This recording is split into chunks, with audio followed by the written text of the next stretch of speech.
Just what have these last few weeks been like, just since the SEC championship game, as far as getting ready for Ohio State? Yeah, I mean, we started off kind of focusing on ourselves and getting like our schoolwork done and everything, and then kind of transitioned to Ohio State and been working on them a lot and just meeting and just doing our usual thing before the game.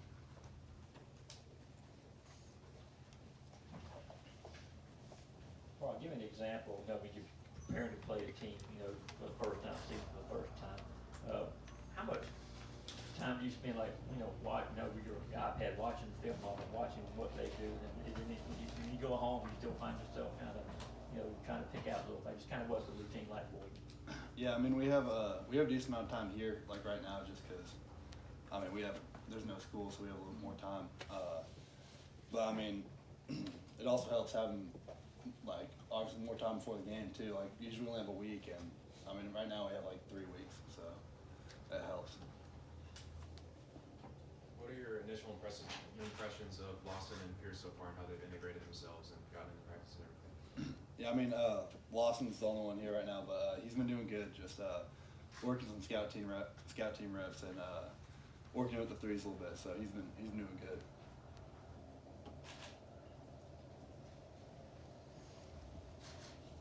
I believe you were an early enrollee when you signed in 2021. How beneficial was getting here early and having that, you know, experience in the spring helpful for you in terms of getting integrated into college football?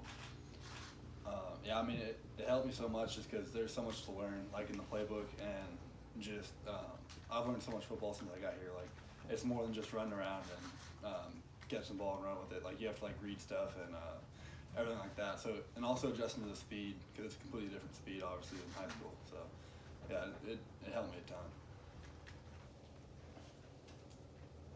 How are the general preparations going for Ohio State? What did you learn about them? And coming up from the Christmas holiday, just wondering, will you go back home or will you stay here?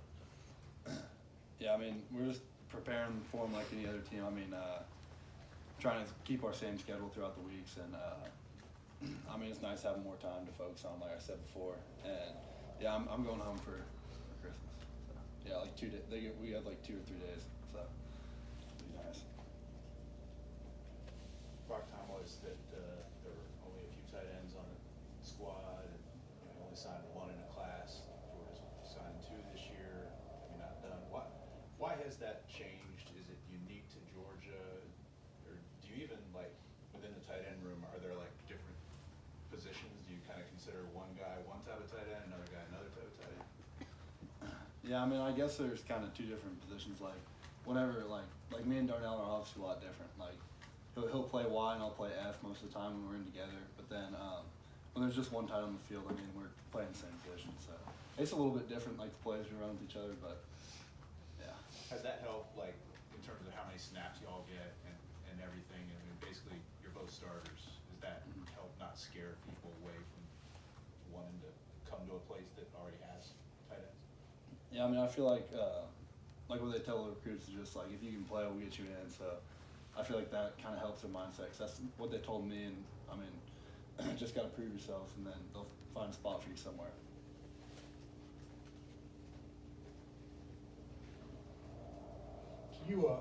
It seems that Stetson rises to his best in the biggest games, including his streak of postseason games. What do you see in Stetson, and how he has thrived in this situation?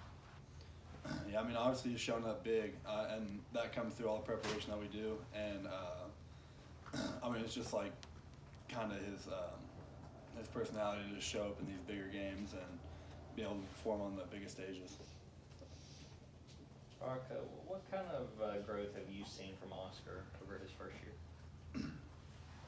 Yeah, I mean, obviously he's going to grow a ton. I mean, he's doing great. He's a lot better.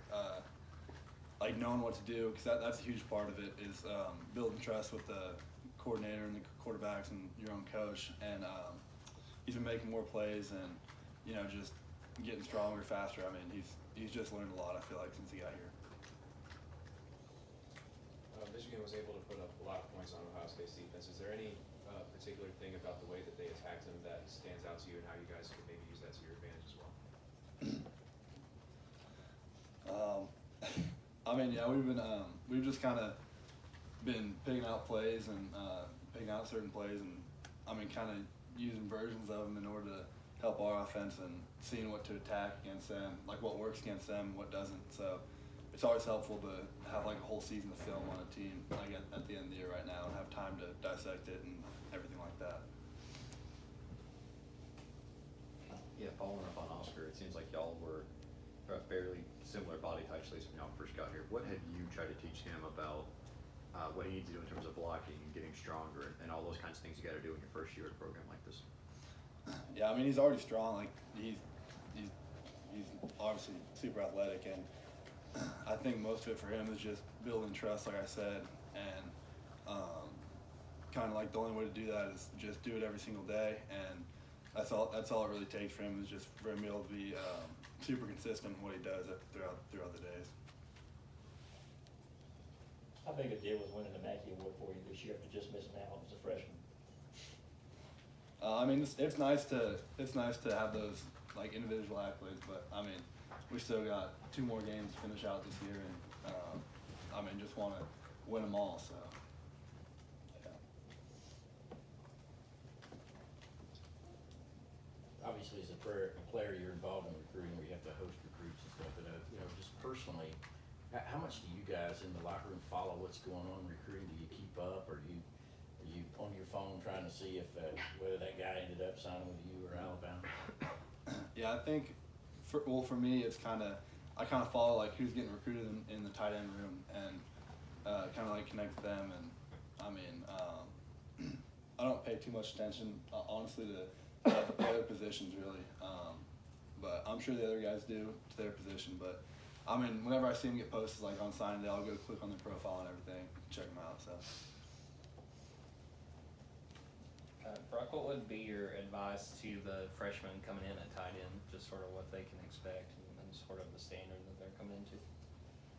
Yeah, I mean, just guy has to just show up every day, consistent. Like just be consistent in everything you do, and just kind of prove to everyone that you can do your job day in and day out, and shoot, just play football, and they'll find a spot for you.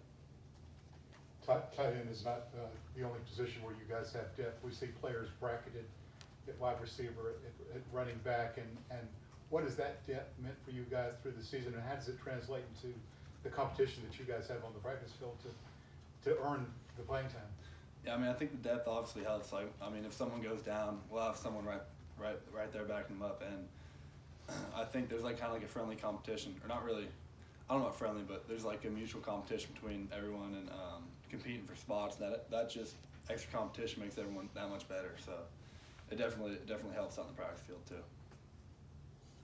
Brock, can you just reflect on, you know, this being signing day, on your signing day, and I guess just the leap of faith all the way across the country and buy into Georgia? What, you know, looking back, what was that faith, and was there any remaining doubts when you got here? Or did it take a little time to realize that this was the move?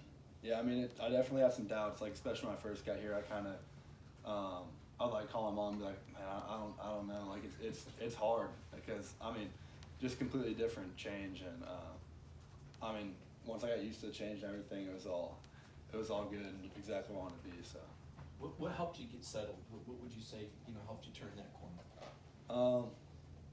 I'd say just like getting closer with certain people and making more friends and everything, and I mean just kind of like finding my spot like here at football, and also like just getting my groove in school and everything, just having that same routine.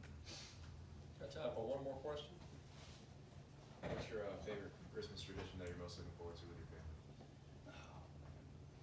I'd say we always have Christmas Eve dinner, and that's always nice just to see everyone again. 'Cause, I mean, I don't get to see them very much right now, so it's always good to see my grandparents and my aunt and my uncle, hopefully. So. Any particular food that you're looking forward to at that dinner? Prime rib. There you go. Yeah. Thank you, Brock. Thanks, bro. Thanks, Brock.